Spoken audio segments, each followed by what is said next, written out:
All right, we got Mr. Pete Najarian with us here today. Pete, I feel like we should knock out the sports stuff first because even out here in Vegas, everybody was talking about the Bears yesterday. Why is that? Well, because of the fact that they collapsed in the second half, especially in the fourth quarter. I mean, they gave I got up to apologize 21. to the guys, too. We're putting salt in the wound here. Bears is just fumbling it again. Yeah, but Um, 21 points in the fourth quarter, that's something you just can't do. That's part of the NFL is you've got to play on both sides of the ball, of course. And the Bears looked great for a portion of the game, although they had the interception for the time. I mean, there was a few mistakes here and there, but overall they looked good, right? Until they gave up 21 points in the fourth quarter. Then they didn't look right. good. Yeah, Against my Vikings, by the way. not a good look. Pete, how did you were talking about how you were looking at the kind of young quarterbacks versus old. How does that look after week one, that kind of thesis we talked about last week? And I am so impressed with the young quarterbacks, along with some of the middle veterans, and then of course even the veterans. I mean, all you got to do is look at what Aaron Rodgers was able to produce, 34 points. Now again, it's against the Jets, who are not a great team, but nonetheless, he had to step up to the plate, and he did. The guy threw 4 touchdowns. He's what, a little over 40 years old or whatever. So the old men and the young guys, I'll tell you what, I'm excited about a lot of these young quarterbacks. I think that they can change the complexity of what the team really looks like, because of the fact that some of them are so good, they're so prepared, and they're really, truly ready to be in the NFL, even though they're rookies or second-year guys. These guys are absolutely impressive to me and how they've stepped up already. Pete, what do you like? What's big in your mind for sports over the next week? Is there anything that looks juicy to you in your trading? Yeah, well, I think that there's a lot of different. I'm a football guy, of course, and I Yeah. absolutely love it. And I follow the Big Ten because I played in the Big Ten. So I think that there's a lot of interesting things going on in the backdrop right now. Michigan losing to Oklahoma was a big surprise last week. Ohio State still looks fantastic. But then I look over at Nebraska.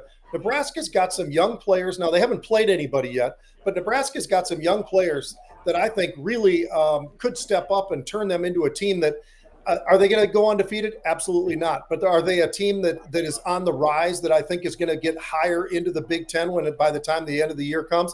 Absolutely. They've got the quarterback back. They've got offensive line. They've got defensive line. They've got some great DBs. This is a really good, well put together football team. And I think Rule is a pretty damn good coach. So I think those guys will do just fine.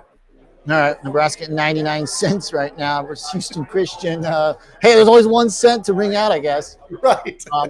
I went to the UNLV game here, which was pretty great, pretty amazing stadium. Yeah. And they were looking pretty good too. That was pretty fun. I mean, it feels like there's a lot, obviously, in college that is. Do you feel, Pete, as far as football betting goes, pro versus college, that you find yourself veering more one way or the other? Is there more volatility in college? There is a little bit more volatility there, and obviously, you don't have all of the protection you do as far as the NFL is concerned in terms of the backups. The backups are really high-end backups at the NFL level. College, you don't know if the guy's a freshman, he's never been on the field, and all the rest of it. So, with the young guns like that, that's a little bit of a different thing. We're talking about 17, 18-year-old guys. So if you get somebody hurt or they miss part of the game, that is a much bigger deal, I think, at the college game. But I still love it. I mean, I think college football, there's something about that is a little more exciting for me even than the NFL. Yeah, love it. Let's talk some markets here. Let's talk some economy for a second, Pete. One thing that I was looking at, if we take my screen on Cal Sheet here, Matt, unemployment in September, after some of our data last week turned soft, I think a lot of folks were expecting that number to look decent. And it missed pretty notably on employment. Yeah. Odds for 4.4%, technically not 4.3 is where you can set the line right now. 4.1, 4.2, 4.3. All those odds basically went up since last week. Pete, do you think that that's warranted after the number we saw? I do. I absolutely do. And it's not only the number that we saw. What can we believe these days? By the way, I mean, honestly, when we look at some of the numbers, it's one of these things where we really shake our heads. But I think that the reality is that there is some negativity out there, and I think as we dig a little bit deeper, could we go a little bit higher? We could. We're already above where we were the first time since 2021 that we're at the level we are, but we're still well off those averages of the past where we're talking about 5.5, 5.6%.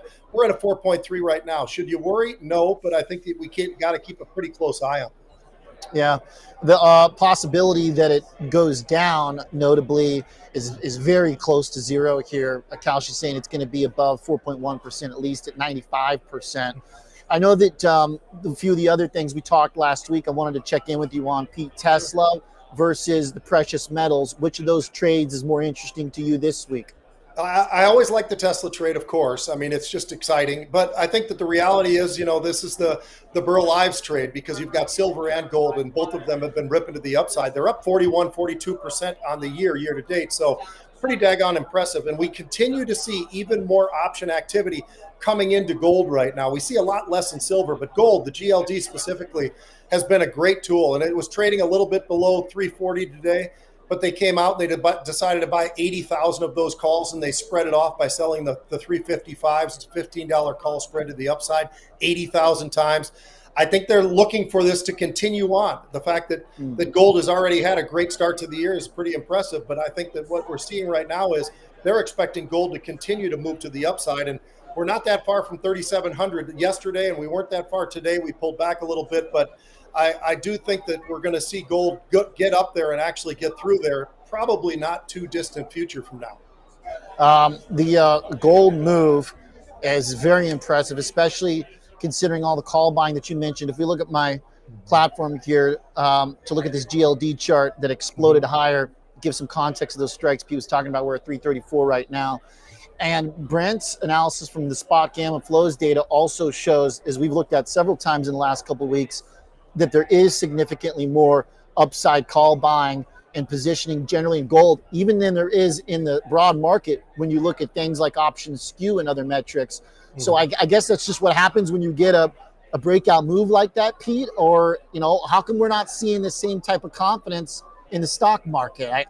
Maybe just a slow grind works there. I think you're right. Although, let's be honest. I mean, there are a couple of different sectors right now that are absolutely ripping to the upside. One of them is the financials.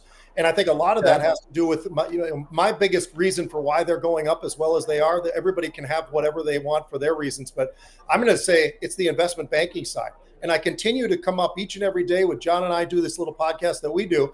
And I can tell you, it's absolutely incredible to see what we are seeing going on in terms of the moves that we're seeing. It's absolutely incredible. So where do we stop? I don't know, but I look at the financials at all-time highs as far as the XLF is concerned, and I look at the same thing when we look over at the communications names, and there's really four in there. You've got the two Googles, and then you can add in a couple others in there like Meta and maybe Netflix. And when you put those four together, you're talking about almost 50%, and that's near all-time highs as well. Absolutely just flying to the upside. And I'll tell you what, I don't know that a lot of people were on board with Google, but they probably should have been. And we continue to see option activity in that one as well. They continue to buy upside. They continue to think that Google's not done yet. And if that's the case, then we're going to see the communications ETF go even higher.